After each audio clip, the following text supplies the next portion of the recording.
ibig mo sabihin, mahal? Kulang pa yan sa panluloko mo sa akin. At dito pa man din sa pamamahay ko?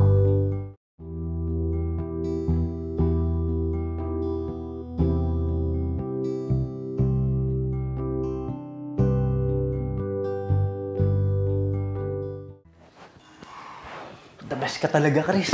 Kaya binabalik-balikan kita eh. Sandali, tumatawag misis ko.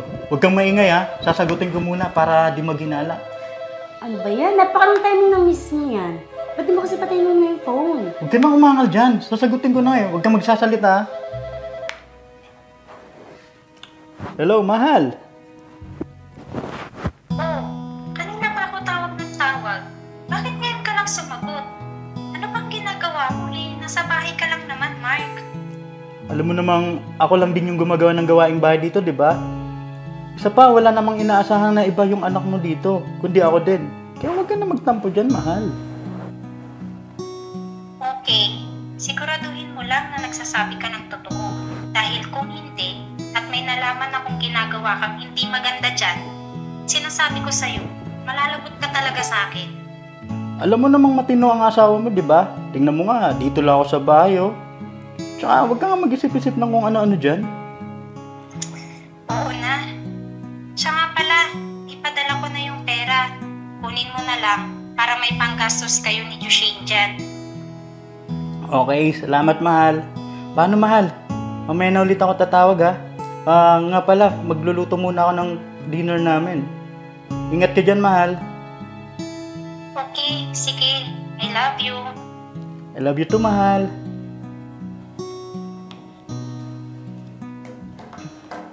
O sige na, kunin mo na yung padala ng magaling mong asawa. Para may allowance din naman ako, di ba? Tsaka lakayan mo na din ang bigay, ha? Total, ginalingan ko lang naman para maging masaya ka, di ba? Oo, huwag kang mag-alala. Pero pwedeng umiri. Isa pa. Sabi mo eh. Teka, sigurado ka bang di tayo makikita ng anak mo? Baka mamaya magsumbong pa yun sa asawa mo. Bakit kasi dito tayo sa kusina? Pwede naman sa kwarto. Mabilis lang naman to, di ba? Baka kasi madatnan tayo ng anak ko sa kwarto.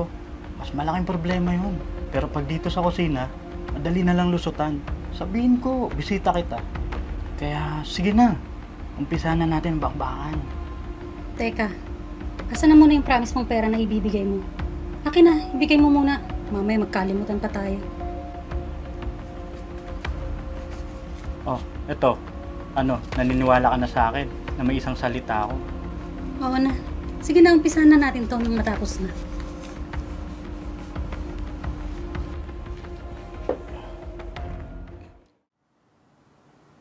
Tagal-tagal namang mag-reply ni Tom. Miss na miss ko na talaga siya.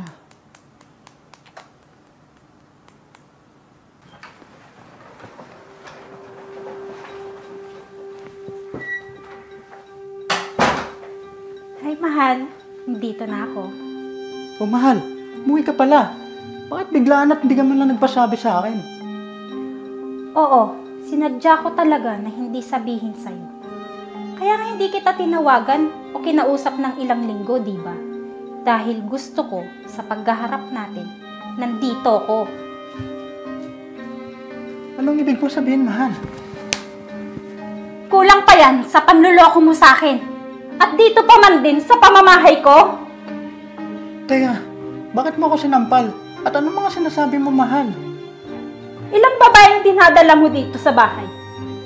At binibigyan ng pera na galing mismo sa dugot pawis ko, ha? Akala mo hindi ko malalaman ng ginagawa mong kababuyan habang nagpapakahirap ako sa ibang bansa, ha? Mahal, wala akong alam sa mga binibintang mo. Ano to? Wala lang? Bisita mo? Hindi ba malinaw sa video na dinadala mo ang mga babae mo? Ilan lahat sila? Ha? Sino kumuha ng video na yan? Bakit meron ka niyan? Pa, hindi ko na pumasikmura ang ginagawa niyo kay Mama. Kailangan na malaman niya ang totoo. Kaya sa magpatuloy kayo sa ganyang maling gawain, nagpapakahirap si Mama sa ibang bansa. Pero kayo, May ibang babae. Ako po kumuha ng video na yan para malaman ni mama ang ginagawa niya. Di ba? Nakakahiya. Mismong anak mo pa ang nakakita sa kababuyang ginagawa mo. Kaya umuwi agad ako dito para ipamukha sa'yo na wala ka ng puwang sa bahay na to at sa buhay namin ng anak ko. Oo, inaamin ko mga pagkakamali ko. Pero sana, bigyan mo pa ako ng isang pang pagkakataon at magsimulang muli. Sa tingin mo, maniniwala pa ako sa'yo? Nagawa mo na dati to. At gagawin mo pa ulit yon. Kaya mas maganda, umalis ka na lang dito para gawin mo na lahat ng gusto mong gawin. Huwag lang dito sa pamamahay ko.